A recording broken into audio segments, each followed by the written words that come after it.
Hello, Vanessa Perry with Hope Men's Counseling. Today I want to talk about setting up a support system for yourself. So, why? Well, the reason to set up a support system is to be able to guilt-free and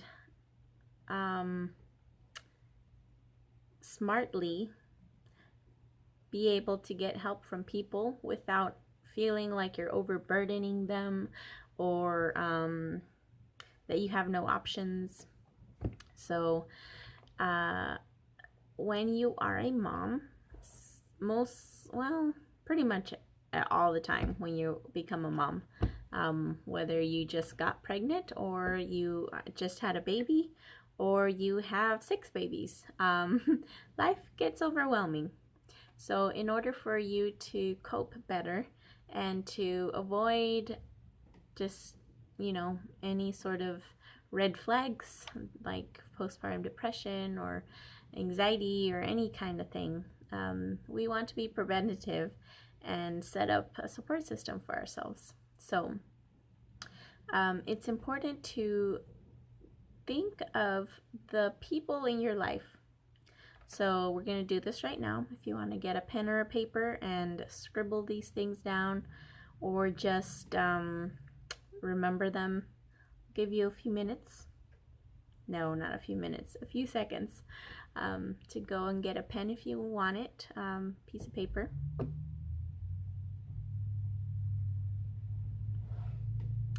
So looking at the people in your life that you feel that would be supportive to you. Now, some people can be supported in certain ways and others can't. So, 4 types of people that we're going to be searching for in our lives to be helpful for us. First one is someone who will be a support for you emotionally. A second one is somebody who can be a practical support person. Another is a social support person.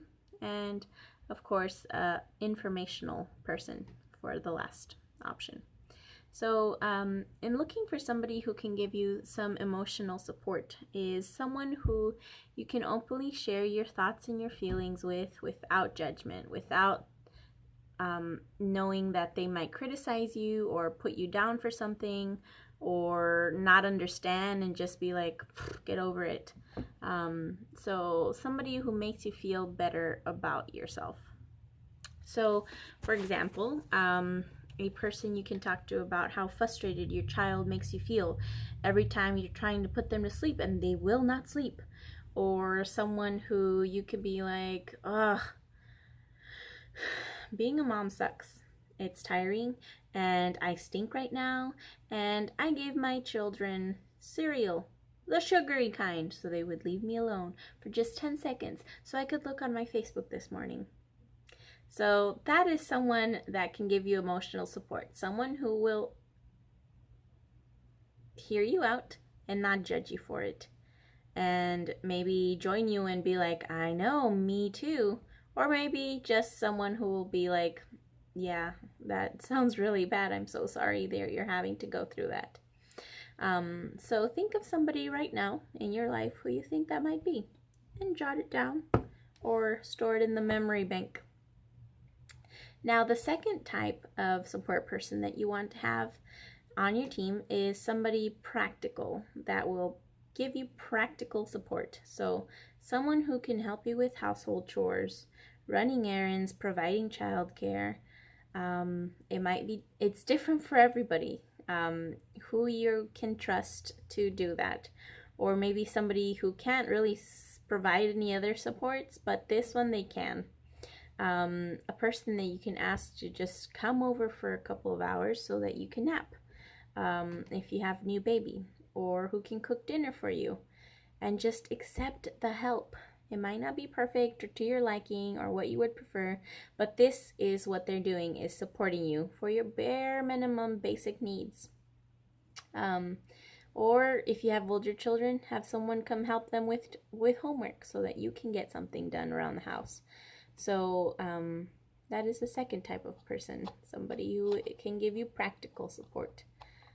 partners, a spouse, a sister, mom, friend, clergyman, man at the church who really enjoys hanging out with your kids, so he's like the grandpa of all the kids there. Have him come over, help with homework, help play a game with them, show them how to play Uno or something.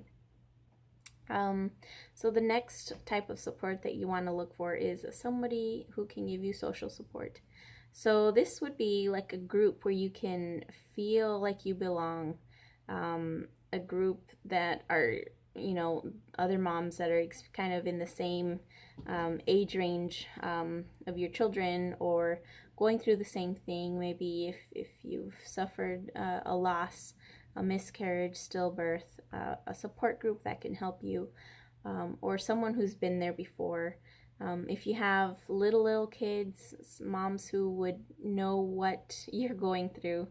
If you have older kids or maybe teenagers, a group of women who will just offer that sense of belongingness and validation.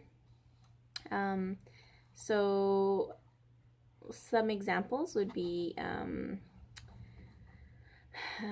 so we have a MOPS group here in our area that I go to, Mother of Preschoolers, and it's a Christian-based type of organization. And they're really open to really anyone who wants to come and be part of it. And it's obviously mothers of preschoolers. I have a preschooler, so it's really nice to just be able to talk with them and make friends, really. Another would be like, maybe you can't get out, so like a telephone-based peer support program, which Postpartum Support International has, and you can message me if you have any questions on how to get started with that.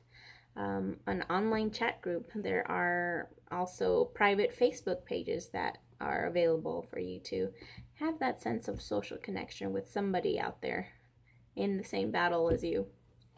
Who might that be? Do you already have someone in mind, a group in mind that you've been maybe hesitant about trying? Just take the leap and join. It amazes me how easy for little kids it is to make friends. They'll just be like, they don't even know their name, and they're like, that was my best friend, because they had something in common. They both liked puzzles. They both liked that little doll, so they shared it back and forth. They both really liked shark puzzles, and they did it together. And that's all it takes to make a friend, to feel like you belong somewhere. And so the final one is a type of support that would be someone who can give you information.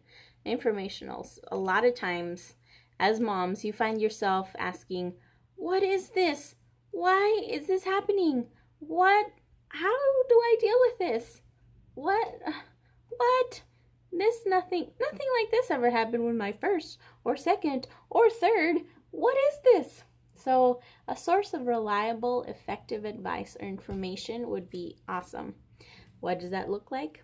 A person or an organization that is knowledgeable about whether it's depression or child rearing, a professional like an OBGYN, or somebody like myself, a counselor that would, give you parenting support, some advice, whether it's professional stuff or stuff that is, an older mom, a grandma maybe even, that can give you some information on how she dealt with some of that stuff. So think of somebody that you can call at any time and just ask for information and say, advice, please. What do I do? I've run out of options. I can't think of anything else.